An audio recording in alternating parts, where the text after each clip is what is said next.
Hi everyone, welcome back to my channel. My name is Arenda and I'm a Dutch expat who lives in England. And today I want to talk about the different food, or colonial if I have to say, from the Netherlands and England. Well, I am half Dutch, half Indonesian, so I'm pretty good with Asian food as well. Only not the spicy one. I don't like the spicy one because my grandma always used to say, don't make your, and of course also making it.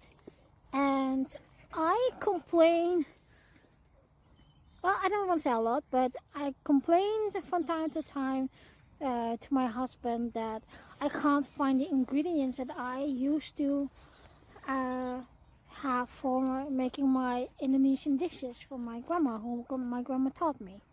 So a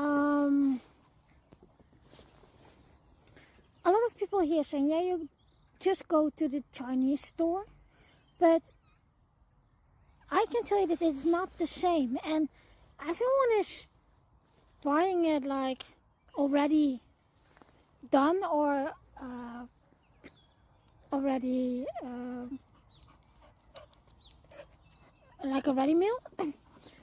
But I love to make my dishes like my grandmother's island. And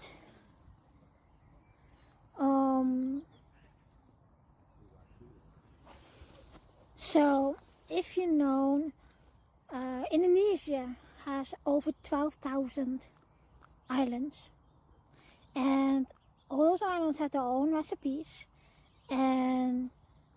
but also of course a few national dishes, but they make it on a different way because every island have their own herbs, have their own way of doing.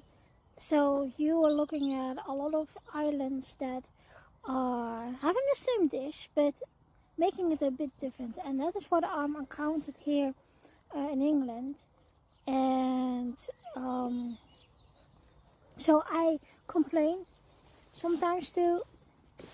I complain about that to my husband, and I did found some stores that are, I think, okay-ish, but it is not the same.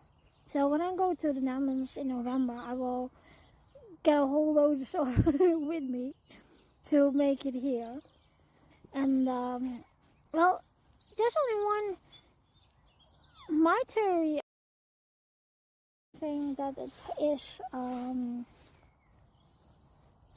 so it's very different. And so the colonials are very different from England and the Netherlands. And although they shared Papua New Guinea, and there's a lot of history about that. I hope I can show you that when I'm going to Museum Brombeek, so I can tell you how it was. But that's my theory about that. In England is more based on India instead of other countries, and of course we have yeah, like I said, Asian and Indonesian shops, but it is not quite the same. So there are certain brands that are more used and in the Netherlands, and you can't get it here. You can get it here, but it is freaking expensive. It's 3 times 2. If for example, if you, and like I said too, I always have to compete with, if I made my own satay sauce, authentic satay sauce recipe from my grandma,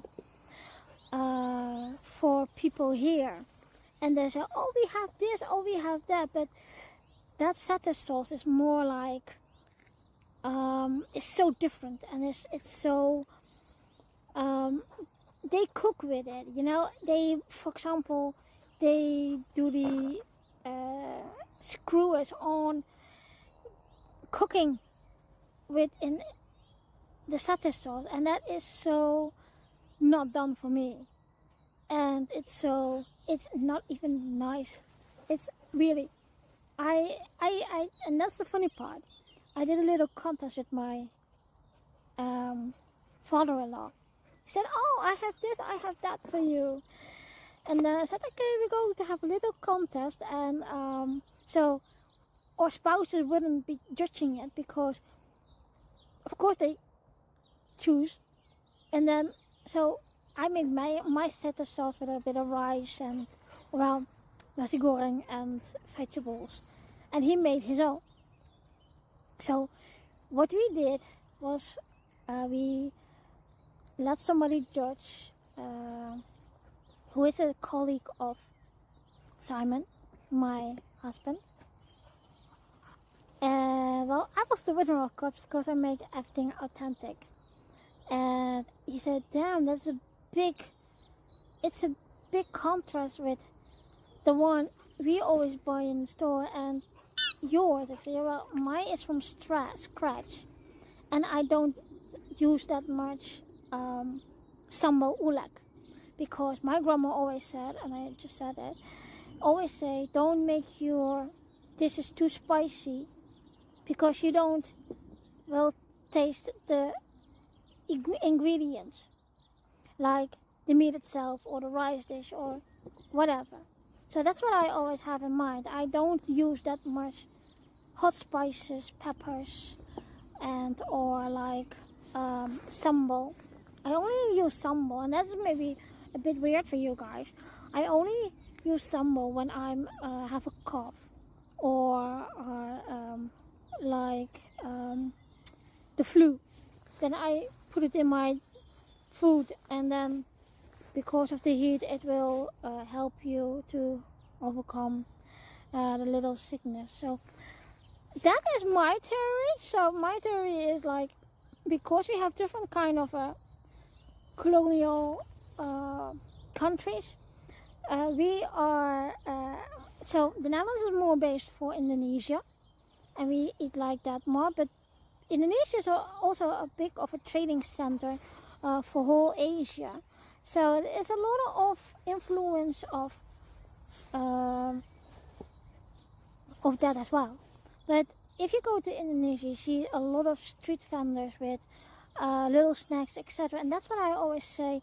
And people in Europe and Western countries, they can't understand why I do that. But it is because I'm half Asian, half European in this way. In the Asian culture, they eat more small meals and snacks through the whole day than like Westerning that have 3 big meals. And that is still the difference between me and what I'm doing now. Is I have a very light breakfast, but my husband, he eats the very